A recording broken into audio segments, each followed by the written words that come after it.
Tervetuloa takaisin FinSight 2021 ennakointifoorumiin.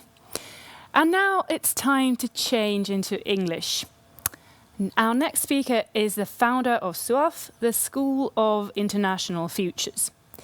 Kat Tully has extensive experience helping governments, civil society and businesses to be more strategic, more effective and better prepared for the future. She's motivated by a focus on social justice and the importance of multi-stakeholder approaches to the challenges of the 21st century world. And now, please be active in the chat because she will take a couple of questions after her talk, and we'd love to include your thoughts in the whole presentation. So, please welcome Kat Tully. Thank you so much, Lisa. Good morning, good afternoon to you all. Many thanks, and it's such a pleasure to address you all. I'd like to thank our FinSight hosts and conveners, the Minister, but in particular, all of you who spend your days working with Foresight. It's just a real privilege to have been given the opportunity to pull some exploratory thoughts together on this critical topic of moving from knowledge to action, and then to share them with you in such an illustrious audience. And I hope that we can have this as a first step of a conversation, because I'd love to hear your thoughts afterwards on my initial exploratory comments. And this is a topic that's close to my heart and to the heart of my organisation that does planning, strategy and policy for future generations. And it's been an opportunity as I was preparing these comments to make some personal reflections in what has been happening in this domain over the past 10 years, and in particular, some of my hopes for the future. How I came to Futures was working first in Procter & Gamble, thinking about where to put factories and how consumer tastes were changing and how logistics flows were changing around the world. And then I worked in Christian Aid with partners in Africa and Central Asia about how poverty and education was changing in their environment. And then I worked in the UK government in Prime Minister's Strategy Unit and the Foreign Office. And I came to the conclusion that there is no lack of insight about the future. It's not a supply side issue. It is, however, an issue of demand and integration and action. So we can see and perceive some of the futures. And now, how do we act on it is what we're going to really be looking at today with you. And I'm going to propose that we go through this arc of discovery together, discussing a little bit of why this is such a critical moment this year to get action around Foresight right. What does it mean? And we don't have a great track record in converting insight to action. What can we learn from past practice on doing this well? And perhaps exploring what a emerging new practice looks like, how our community is confronting some of these questions, how to change whilst being true to the integrating into action. So I think this perhaps together may constitute a little bit an agenda for action for our Foresight community. And so that's what I'd like to kind of take us on a journey today. But first of all, a question for you. I'll give you a few moments to reflect on this, and then please enter it into the chat box. What do you think are the most important things for us to work on as a community of practice to ensure that we move from Foresight knowledge to Foresight action? I won't be able to pick up on your comments immediately, but afterwards, I hope that we'll get some really interesting insights from you. Now, look at why this is such a great topic for this year's FinSight keynote speech. We are in a critical moment where it's really important to get this translation from Foresight insight to action right. And over the past year, you've really seen growing interest, opportunities, and appetite for listening to the insights from Foresight work, for applying it in decision-making globally. And here are just 5 examples. The climate emergency, especially around COP26 last week, has really brought that to the fore. Organisations are aware that we need to look at alternative scenarios around heating biodiversity issues. There is now a plethora of people interested in understanding these alternative futures. There are new economics that are coming to the fore, the new economic models, whether it's the donut model by Kate Raworth that encourages us to think about the future and the interdependencies between ecological and social boundaries, but also Mariana Mazzucato's mission-led approach, which is encouraging big institutions to think systemically behind future moonshots. And so you've got the EU bringing multi-stakeholders around a mission around soil quality, around eliminating cancer, around climate change. You also have, and this is very remarkable, when you look at the UN's Secretary General's Our Common Agenda report that came out 2 months ago, a huge mainstreaming in public administration, public policy, governance institutions. How do you integrate foresight as a policy-making tool? And you've got the EU Ministers for the Future, the networks, you've got excellent innovation happening in the Philippines, all around in the global south and the global north, at the local and the national level.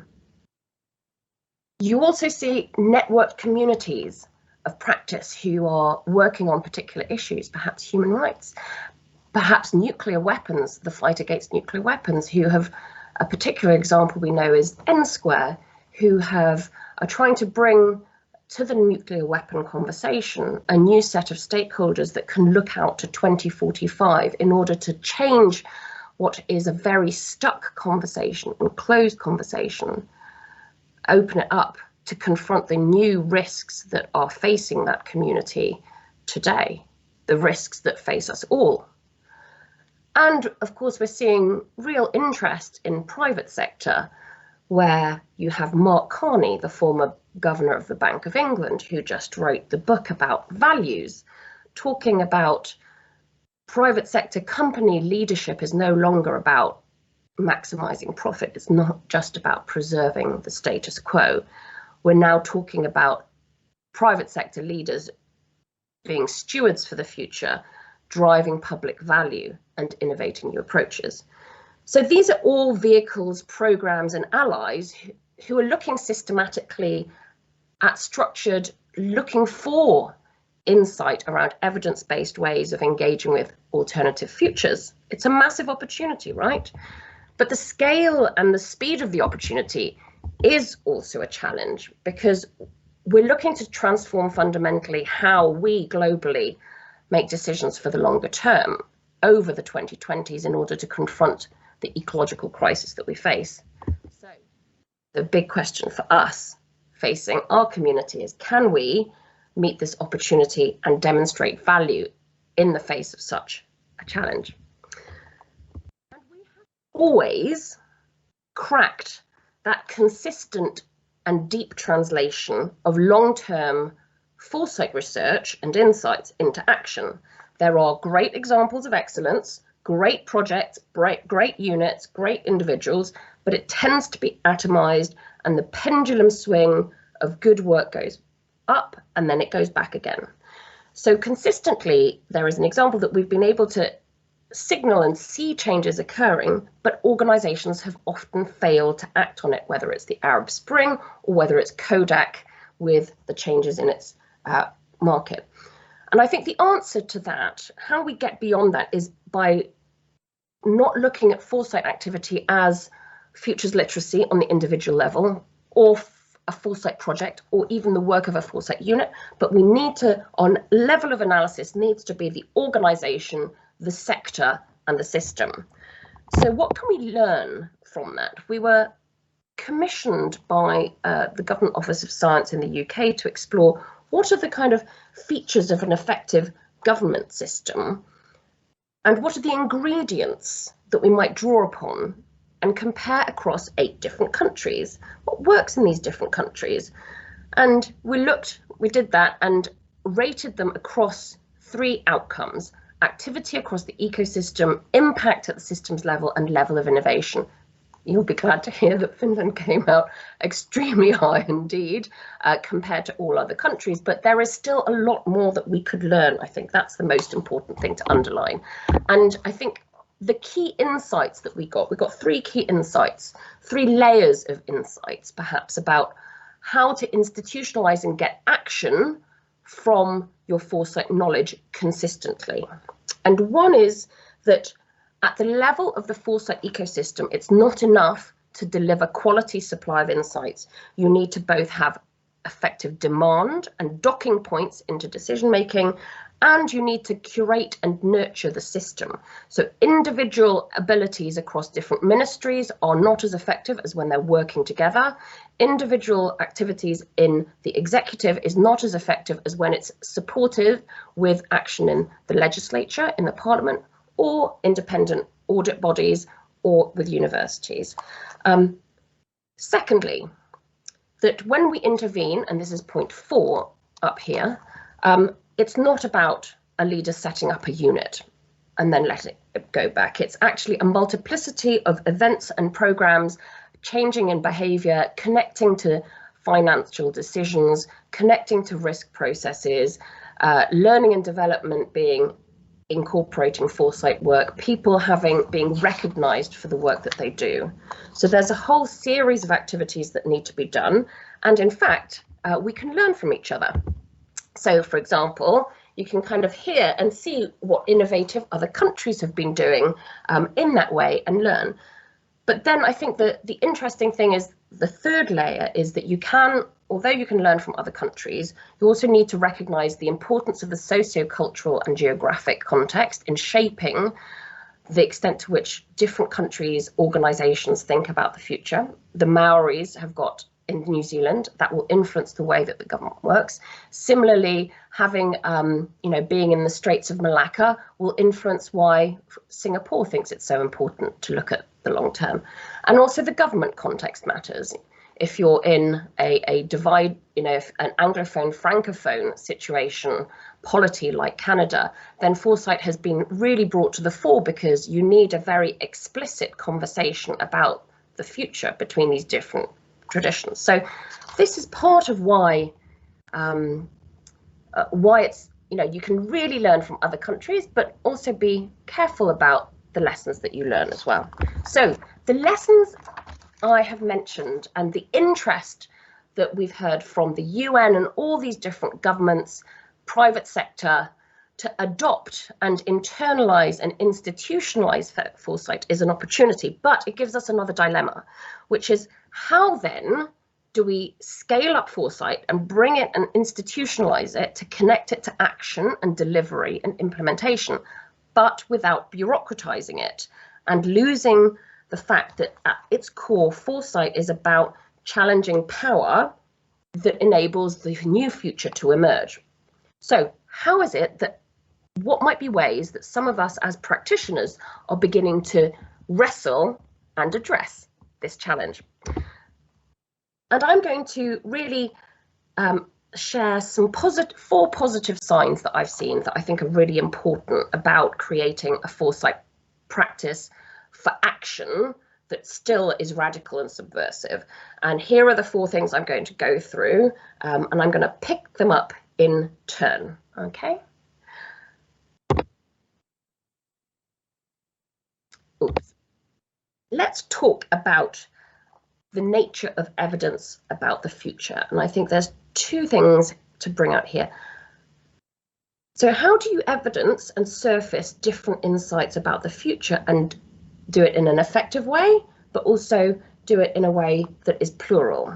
And I think there's 2 implications for that. And I want to underline the importance of the first point I'm going to make, which is we need to embrace methods from around the world.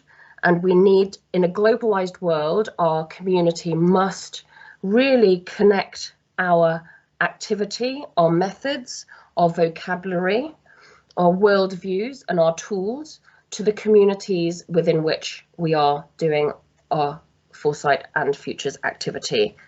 I am most proud, we run a next generation foresight practitioners network, and I am most proud of the work that they do.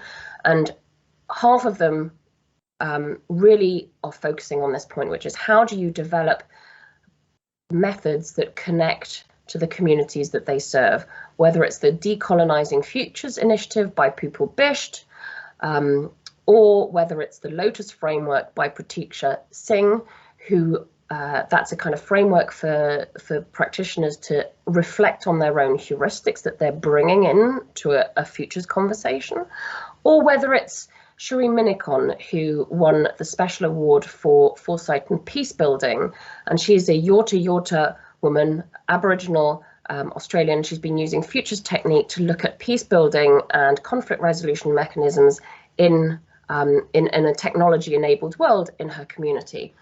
These are all examples of how we need to kind of build our practice to connect to the communities that we serve.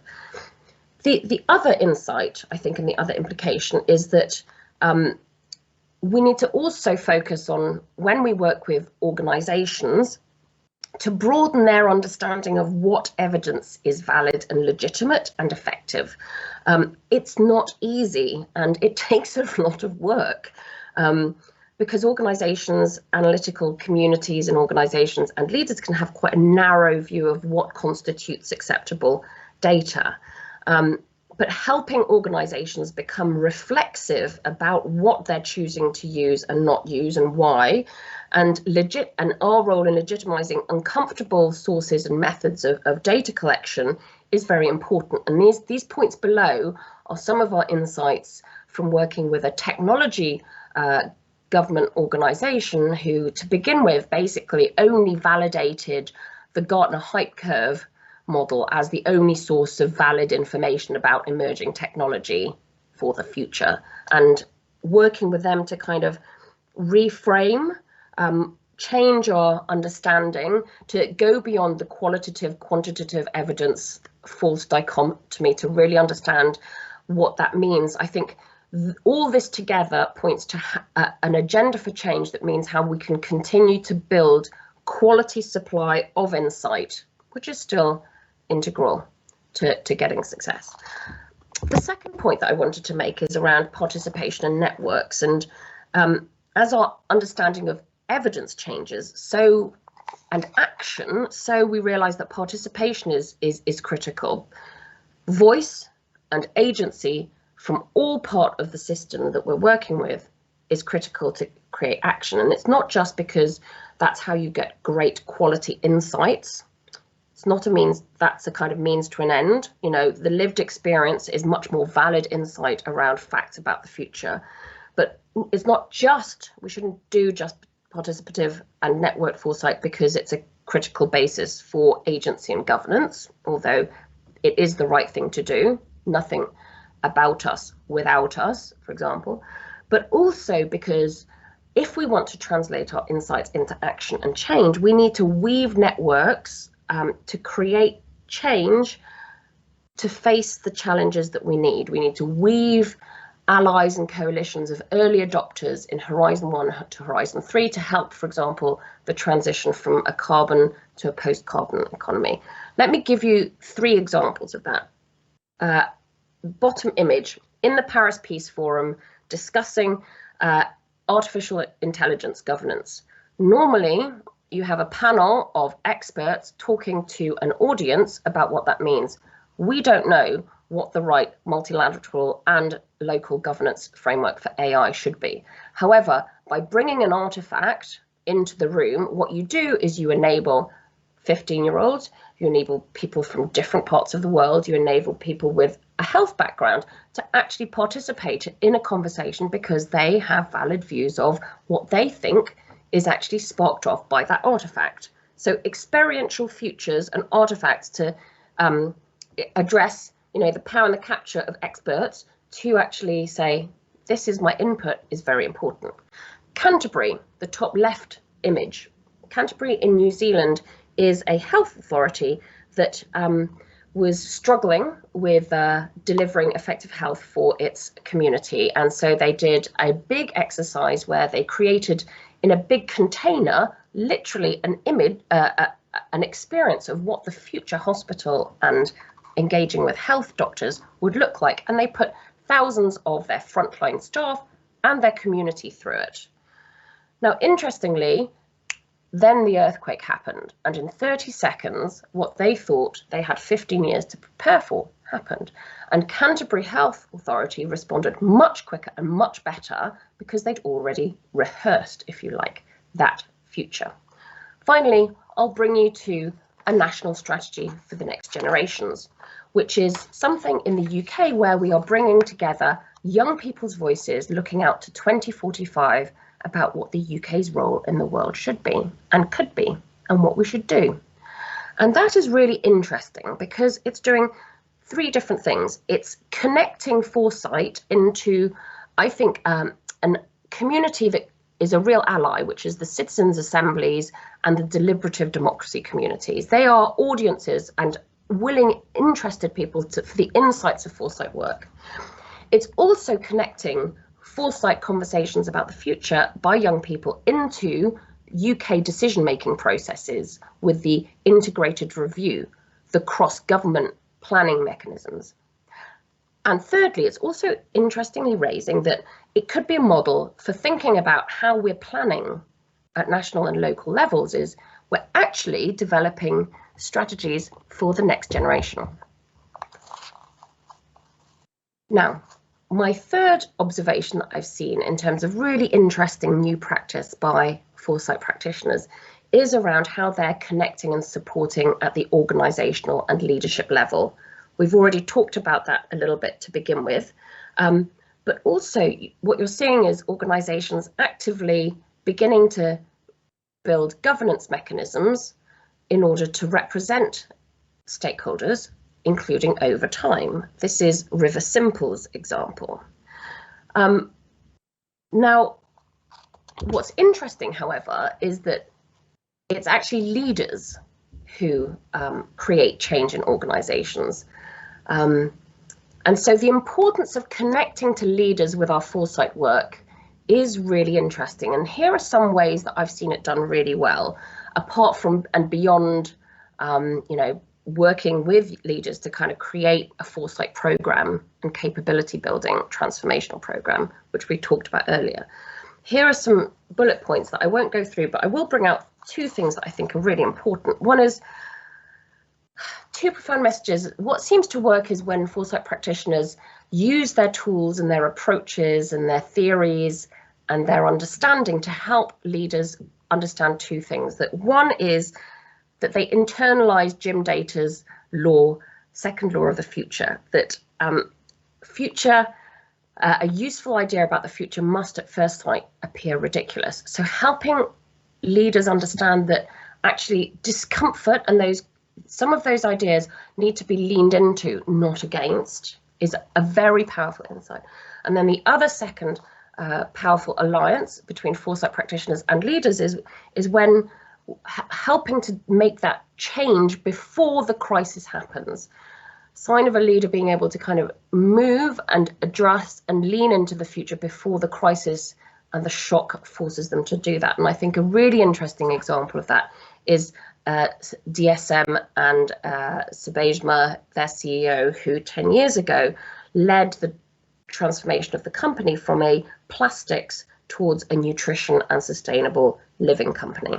So my last point, however, is around intergenerational fairness and the fact that a major issue that has often stood in the way of leaders, organizations adopting insights about the future is the incentives. It's like we are extremely busy. We're looking at 3-month returns. We're looking at, what's going to happen before the next election. And there is an underrepresentation of voices from the future, either because of demographic issues or because of voting patterns or because they're not born yet. How do we address that?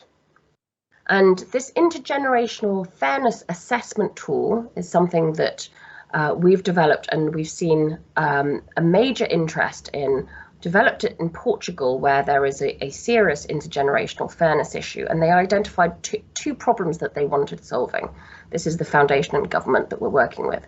One is that there's a data issue. When you're making a policy decision, there is a lack of data about the longer term consequences.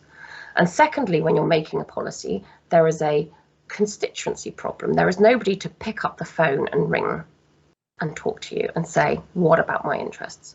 So this tool, which is based on scenarios and alternative futures, is basically helping people ex ante or ex post say which generation alive and in the future is benefiting net from this policy and which are the generations that are paying for it. And especially in a world of Build Back Better and where we're investing huge amounts as we're coming out of COVID, and investing huge amounts to transition around carbon and digital, we need to think about actually who really is benefiting and hold our government and our politicians to account.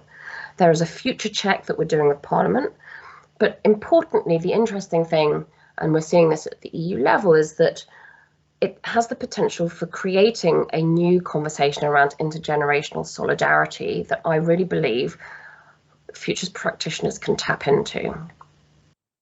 I will stop there. Perhaps just invite you to start thinking about what this might mean for our foresight agenda for the 21st century. Let's recap the journey that we've been on together. We talked about why it's so critical to really crack this question around moving from foresight knowledge to action. We talked about what can we learn from other countries and different governments and systems that do this, and also talked about some fronts, some emerging practice that might really help us continue to embed and work and make the most of the foresight insights that we gain. And hopefully that, I invite you to consider whether that's part of an agenda for action for our foresight community of practice as we go into the next few years. So I would invite you and just spend a couple of moments now. What do you think this means for our foresight agenda for the 21st century? And in particular, what ideas have you heard now, one or two, that you'd like to work with others in this room to integrate into your work and how? So please do add those thoughts in the chat box. And I'll just wrap up here, which is that we talked about pluralism in evidence and methods, participative foresight, connecting and enabling stewardship of the future, and enabling intergenerational fairness. And I think that what we need to kind of really engage with is on 4 priorities, 4 fronts, if you like, that we can continue to work on, to take in mind that, and we see the work that we do, not just as individuals, but as contributing to a wider endeavour of building a foresight ecosystem in our communities, in our organisations, in our countries.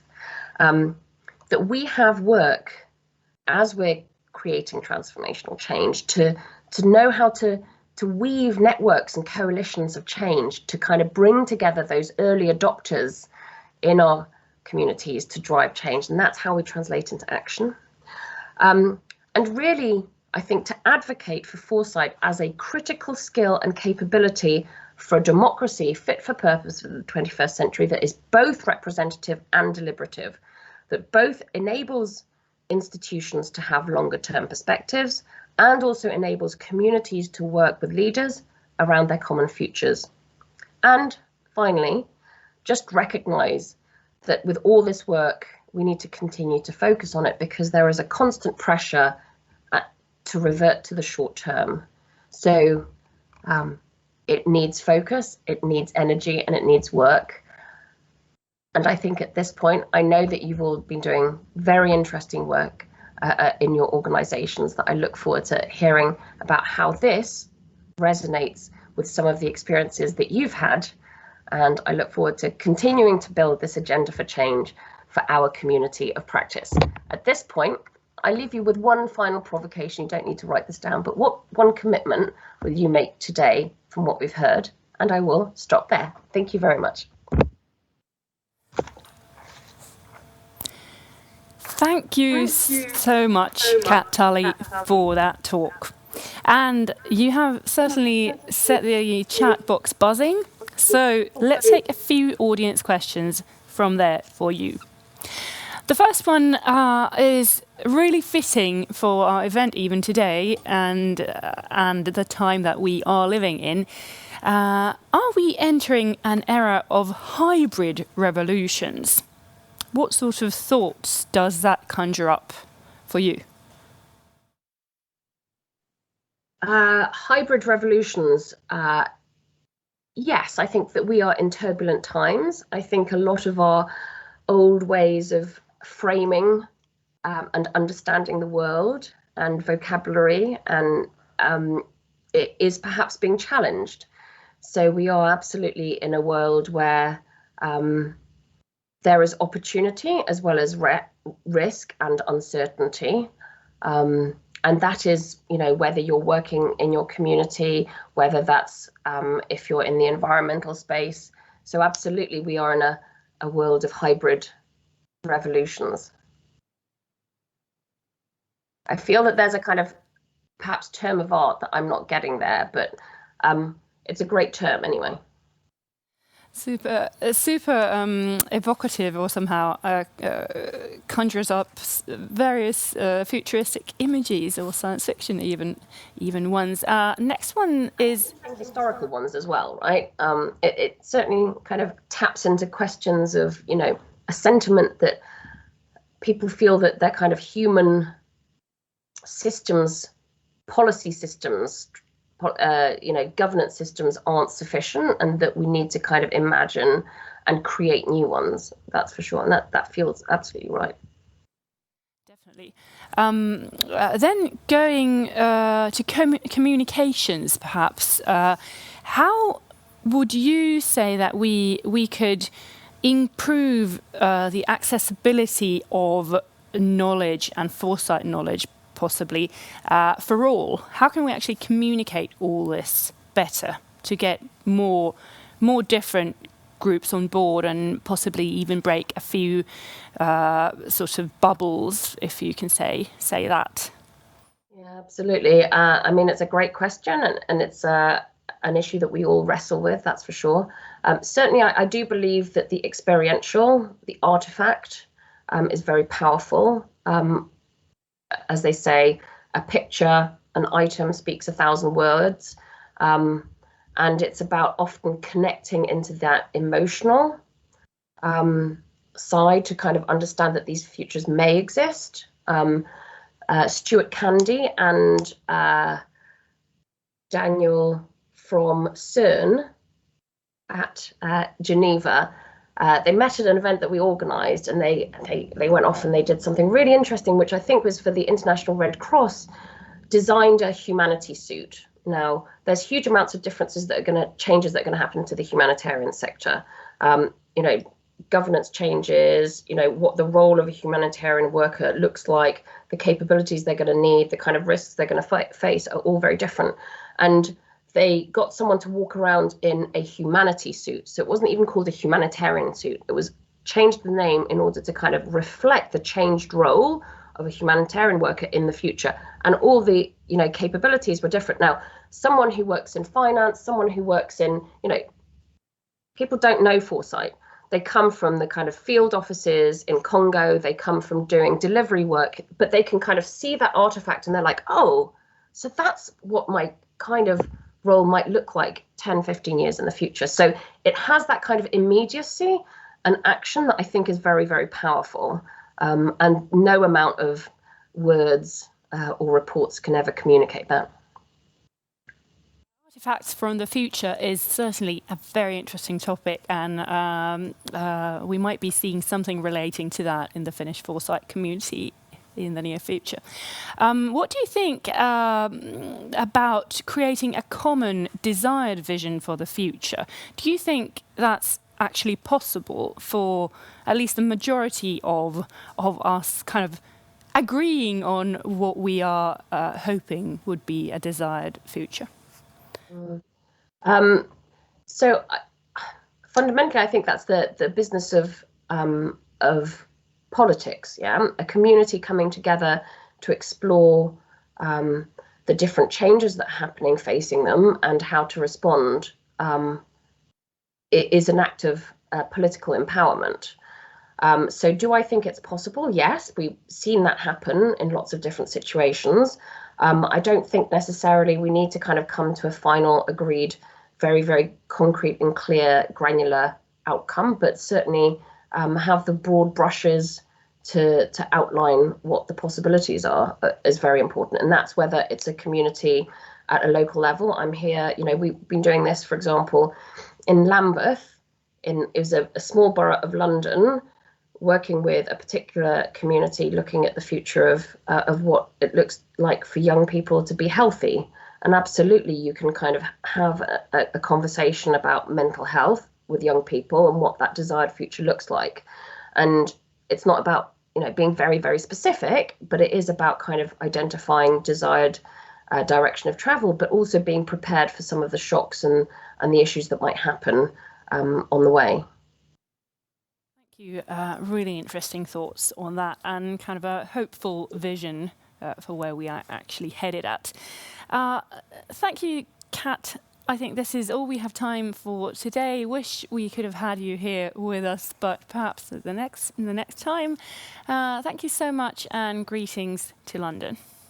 Well, thank you very much. I would like to say a huge thank you again and goodbye to you all. And just to pay tribute to all the brilliant work that you do in terms of Citra's work. Otto is one of our NGF peers from 2020. We have been inspired by your commitment to take Foresight at a public level, but also the kind of innovations that you have at the public policy and government level. So thank you for being an inspiring lodestar to the rest of the Foresight community in how to actually do this well, and look forward to continuing on this journey with you. Have a lovely rest of the day. Goodbye. Wonderful. Thank you. Thanks again. Vaihdetaan takaisin suomeksi. Nyt meillä on ohjelmassa aivan lyhyt kahvitauko. Palataan kello 13.15 takaisin mielenkiintoisella paneelikeskustelulla. Ja tauon aikana suosittelen Twitteriin menoa ja siellä hashtagin Finsight 2021 seuraamista ja tietenkin twiittaamista, mikä on jäänyt tänään parhaiten mieleen puhujien ajatuksista, oivalluksista tai ehkä työpajan Annista. Eli twiitatkaa hashtag Finsight 2021. Palataan kello 13.15.